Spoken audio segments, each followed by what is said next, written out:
you are in your opening statement is the aspect of oversight, Yes.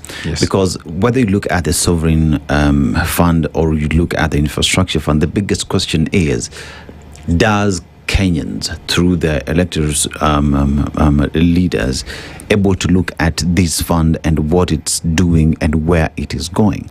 Because all you're hearing is it is the executive that has the eyes. The Auditor General is nowhere to be seen. Parliament, the people's representatives, do not have the eye on it. And where Kenyans find themselves is, we don't trust that there is good intention in setting up of these funds. So how do we move with something that already is tainted from the go?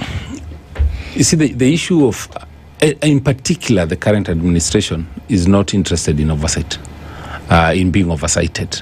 And so all the different structures you're seeing are actually structures that are try to kind of remove oversight. Even if you look at the large infra projects that have been done, if you, for example, you look at Bomas. There's initially a Turkish company that had been awarded the tender for that 2 billion. Later on, I believe around January, February this year, the president, on being pushed, said that it is going to cost us 45 billion.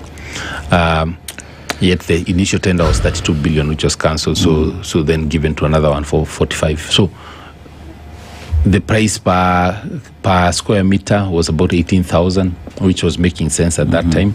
Now ends up at around almost 30,000, which is way above. And who is supervising it? The DOD. Yeah. So there is no parliament, no ministry. It's under the Ministry of Wildlife. The security, they are not the ones supervising. Go to Talanta, same thing, supervised. And DOD, sports ministry should be the one in charge. Just even before the tender was awarded, they were told to transfer 2 billion shillings to DOD.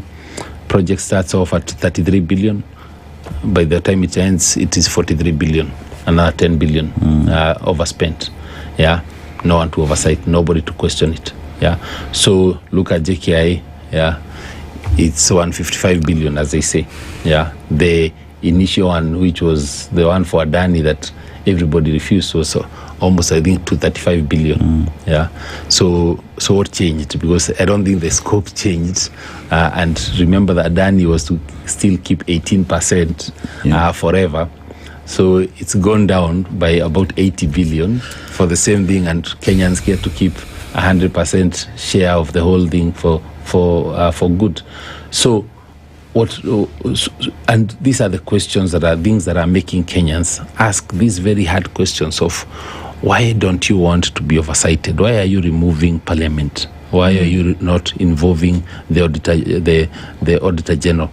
On the one for Talanta, even as you know in government, anything above 5 billion shillings contract has to be approved by the Attorney General.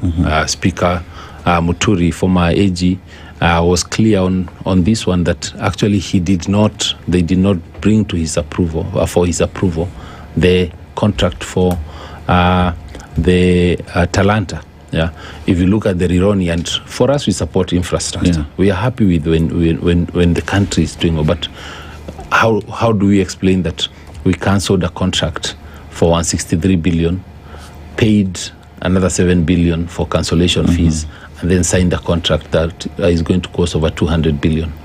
Yeah. So if the executive doesn't want to be oversighted, then they shouldn't have such glaring queries or questions. Look at the SGR. When I was in the Ministry of Transport, we are the ones who did the phase 1 and phase 2. Phase 1 and phase 2A.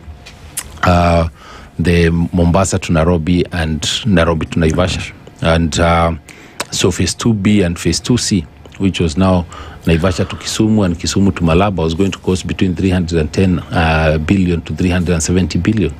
Right now, it's going to cost between 582 billion and 700 billion. Yeah, more than double. Yeah, but there was no tender that was floated. The specs have not changed. I just understand they're saying they're going to put up an additional culverts, and the financing has changed from concession to commercial and one or two things, but it's Kenyans are not allowed to ask these questions. Yeah.